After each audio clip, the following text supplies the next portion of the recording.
The Golden State Warriors' 2025 offseason is expected to revolve around the immediate future of Jonathan Kuminga.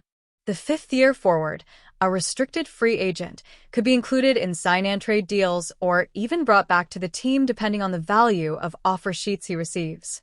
Amid the uncertainty, Fadeaway World proposed a three-team trade that would send the Congolese forward to Pacific Division rivals, the Lakers, while bringing back two rotational players and a second-round draft pick. Lakers would receive Nick Claxton, Jonathan Kuminga. Warriors would receive Dorian Finney-Smith, Dalton Knecht, 2025 number 55 pick. Nets would receive Rui Hachimura, Jared Vanderbilt, 2031 first-rounder, Lakers. How the trade helps the Lakers.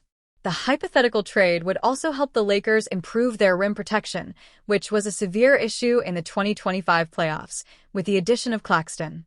The Nets center has been previously earmarked as an option for the Lakers, specifically due to his ability to run the floor and catch lobs from Luka Doncic.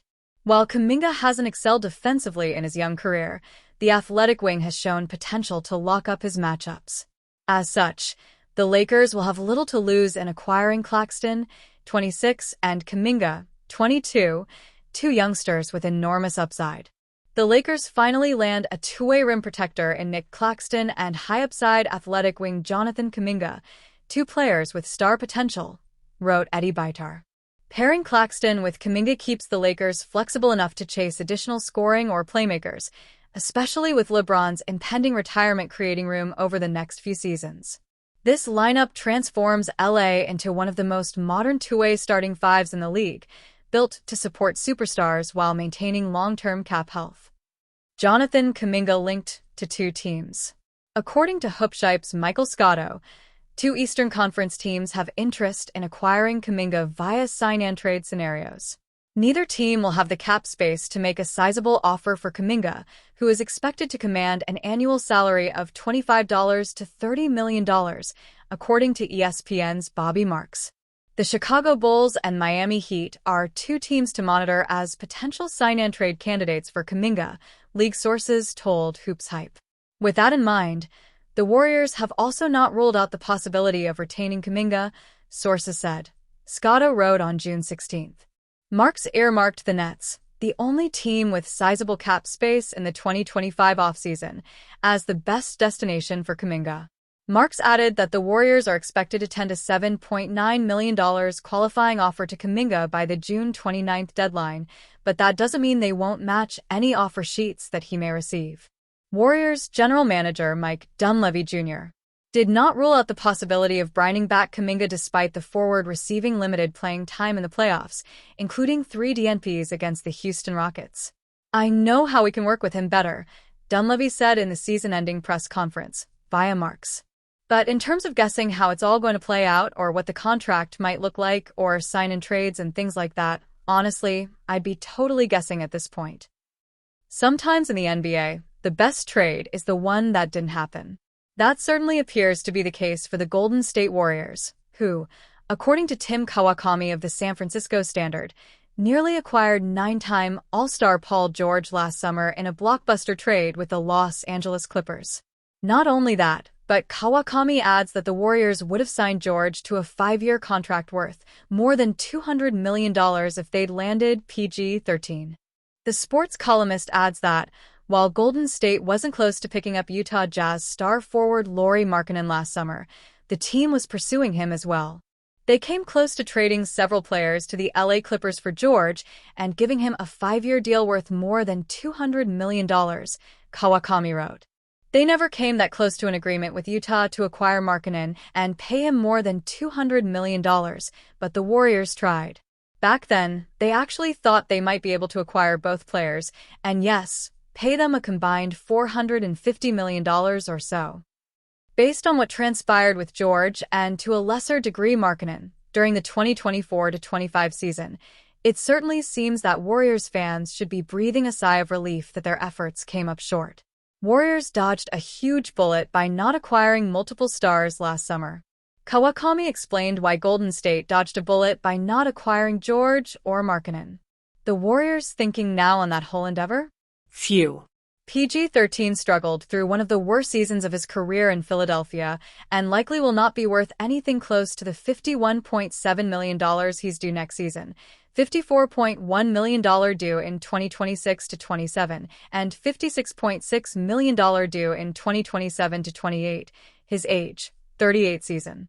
And Markkanen had a middling performance last season and is due $46.4 million next season, $46.1 million in 2026-27, $49.8 million in 27-28, and $53.5 million in 28-29, he wrote. The Warriors basically switched Jimmy Butler into the financial and trade asset slot they would have used for George. And they will see which other stretch fives are available at far cheaper prices than Markkanen. But the Warriors also believe that Quinton Post might grow into a very productive shooting center and could be their starting center next season.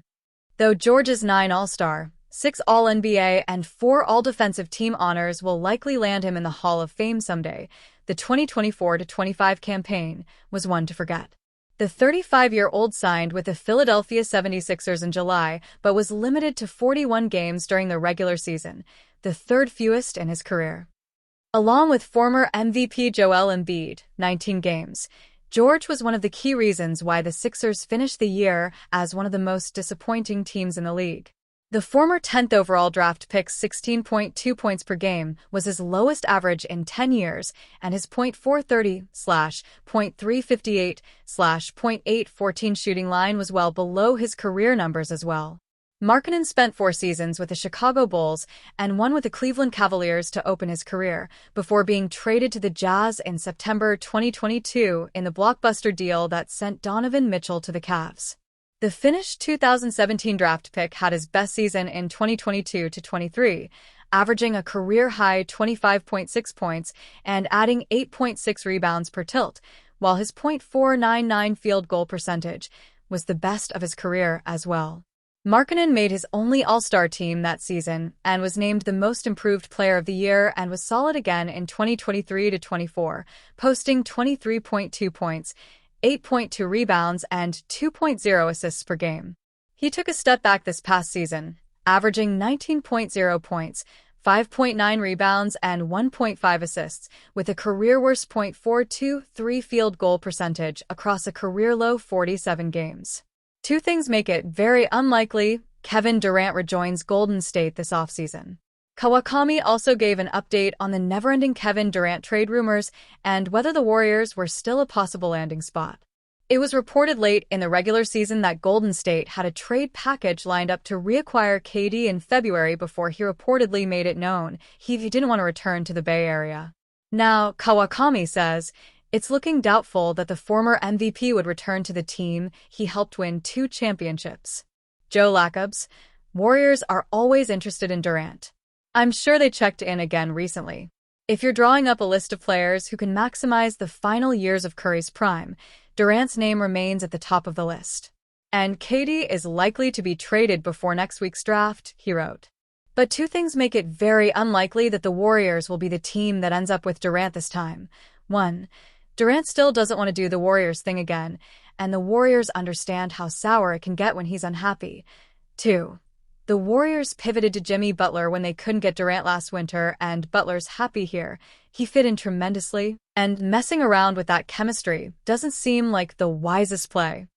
Among the many teams that Durant has been linked to the most this spring have been the Houston Rockets, Minnesota Timberwolves, and San Antonio Spurs. The Golden State Warriors are no stranger to the rejection of former Finals MVP Kevin Durant. After 2 championships in 3 seasons with the franchise, Durant left the Warriors in the free agency of 2019, then turned down a reunion just months ago before the midseason deadline. Now it appears that Durant is turning his back, or at least trying to, on another NBA team, with speculation mounting on where the Phoenix Suns will send their superstar forward in the coming days or weeks. Kevin Durant's rejection of the Timberwolves should thrill Warriors fans. While the Minnesota Timberwolves have been one of the most prominent teams linked to Durant dating back to before the mid-season deadline, the 36-year-old has no interest in heading to the Western Conference finalist, according to ESPN's Shams Charania earlier on Monday. I'm told Durant has no desire to be in Minnesota with the Timberwolves, Charania said. So, how does that shape how the Minnesota Timberwolves and other teams that could have interest and are outside his preferred list decide to move forward with these Durant discussions? Charania reiterated that Durant's preferred destinations are the Miami Heat, where he could be acquired for another former Warrior forward in Andrew Wiggins, along with two Texas-based teams in the Houston Rockets and San Antonio Spurs. Durant's rejection of the Timberwolves should thrill Warriors fans who saw Minnesota eliminate their team 4-1 in the second round after Stephen Curry's hamstring injury. As Golden State looked to mount a challenge in the West again next season, the best Durant outcome would be to have him head east and try to balance out the contrasting star power between the two conferences currently. As frustrating as it may be to see the Heat flip Wiggins for Durant after the Warriors just tried to do that themselves before the mid-season deadline, that's still a better result than having him remain in the West, where he could haunt Golden State during the regular season or the playoffs. Durant's disinterest in Minnesota could dissuade them from trying to pair the 15x All-Star with Olympic teammate Anthony Edwards, and therefore increase the possibility of the Heat executing a deal. The Toronto Raptors are the other team in the East who have been linked to a potential shock move for Durant, yet they too aren't on his list of preferred destinations. A Durant move to the Spurs or Rockets could be a disaster for the aging Warriors, with those two young teams already preparing to rise further in the West even without the help of one of the greatest scorers of all time.